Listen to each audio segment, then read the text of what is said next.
Comando Radio Ecobiker. Allora, abbiamo tre tipi di vino. Iniziamo da qui. Questo è Fetiasca, l'ho comprato da un signore al mercato, lo vedo in questo tipo di bottiglia. Poi Fraga e Vittoria, e questo è il vino Fraga. Oggi faremo degli esperimenti, faremo con questo vino bianco, molto profumato tra l'altro, soprattutto Fetiasca, anche Fraga non scherza, e Svar, Молдава. Здесь у нас вино Фетяска. Купила на базаре у мужчины. Он украинец, кажется, он разговаривает по-молдавски.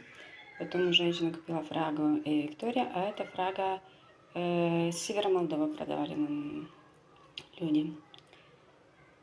Am cumpărat vin Fraga roșu, vin Fraga alb cu Victoria împreună și vin Fetiasca curat. Fraga tot curat, este amestecătură. Să facem izvoare roșu și izvoare alb, să vedem cum o să fie cu ardei, con il peperoncino.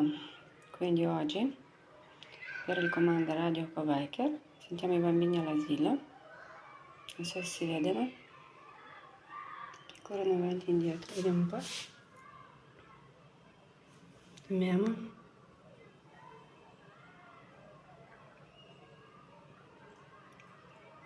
Poi lì c'è lì dove giocano il calcio, a calcio ma non si vedono, hanno finito gli allenamenti. Там играют в футбол ребята и девочки, но там их не видно.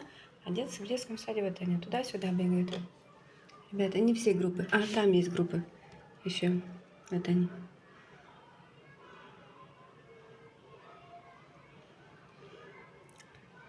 Questi sono i bambini all'asilo, che corrono avanti e indietro, che sono i nostri comandi, anche le nostre capitanesse, che fanno parte del comando Radio Ecobiker, capitanesimo MotoGP e diversi comandi.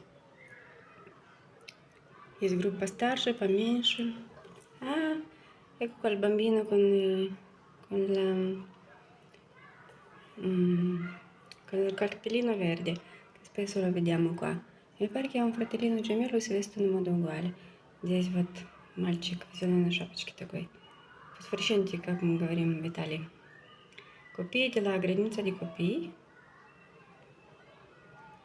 De acolo este terenul unde copiii joacă fotbal. Azi dimineața deja au făcut, s-au antrenat.